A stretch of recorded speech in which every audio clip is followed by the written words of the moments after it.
Hello, my name's Elizabeth Rivera, and I did my research project on Mexican Latin culture. And the movie that I decided to watch for my project was Under the Same Moon.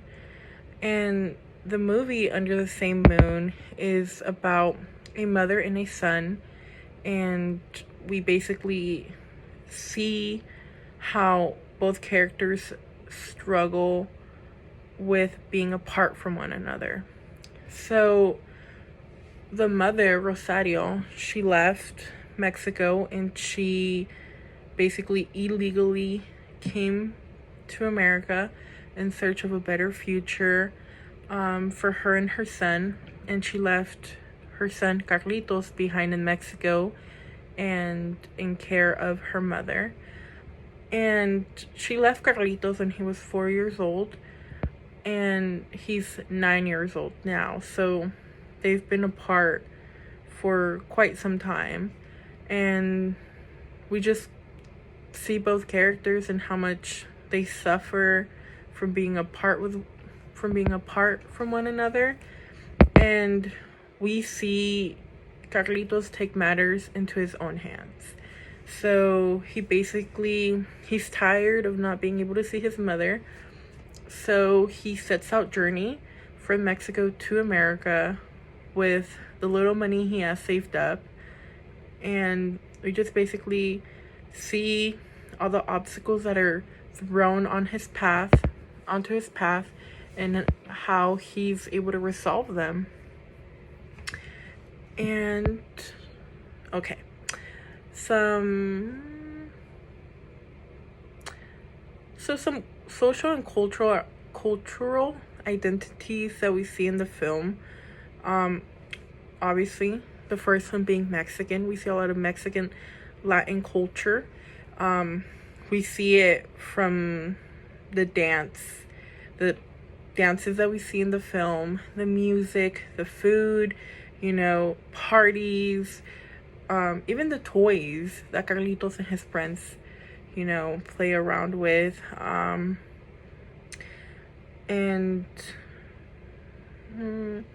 we basically see a lot of cultural identities throughout the whole film. And some communication styles were non-verbal communication. So Carlitos, he's a 9-year-old boy. He's still a child. And so when he gets upset, he kind of shuts down and gives everyone the silent treatment. And that right there is already a form of communication, which is no communication at all. And another one is basically, so when Carlitos is on his journey to reunite with his mother, he meets a character named Enrique. And both of them have this weird love-hate bond where even though they'll pick on each other and push each other and basically always, throw rude comments in between them and, make faces, they're a whole love-hate relationship. But, even though they do all that, they still have each other's back and, watch out for each other, basically. And so how both characters communicate, like I said before, is they'll, push each other and make faces and, but that's kind of how they show love in their relationship that they create. And so some social issues of power would be basically, so Rosario, Carlitos' mom, she is a illegal immigrant. She's not able to work in the US legally. So she takes on a bunch of different jobs, she'll babysit, she'll clean houses, she'll sew dresses, she'll basically do whatever it takes to earn money and send money back home to Carlitos and her mom. And so in the film, we see Rosario, and this basically, so she's cleaning a lady's house, right? And this lady has this huge house, like she even has like a security at the front of her house. And she has this huge house, and Rosario's cleaning it, and she tells the homeowner like, oh, like I gotta go, like I have a second job, like like I did everything you asked for. And the homeowner's like, oh no, like you didn't take care of the plants, right? And Rosario's like, oh, sorry, like you didn't tell me, I'll do it tomorrow in the morning. And the homeowner got very upset, and she basically fired her on the spot and didn't want to pay Rosario for the previous days that she worked. And so Rosario tried to speak up and fight back, and the homeowner shut her down by threatening to call ICE. So that's already like a power stance that we see in the film.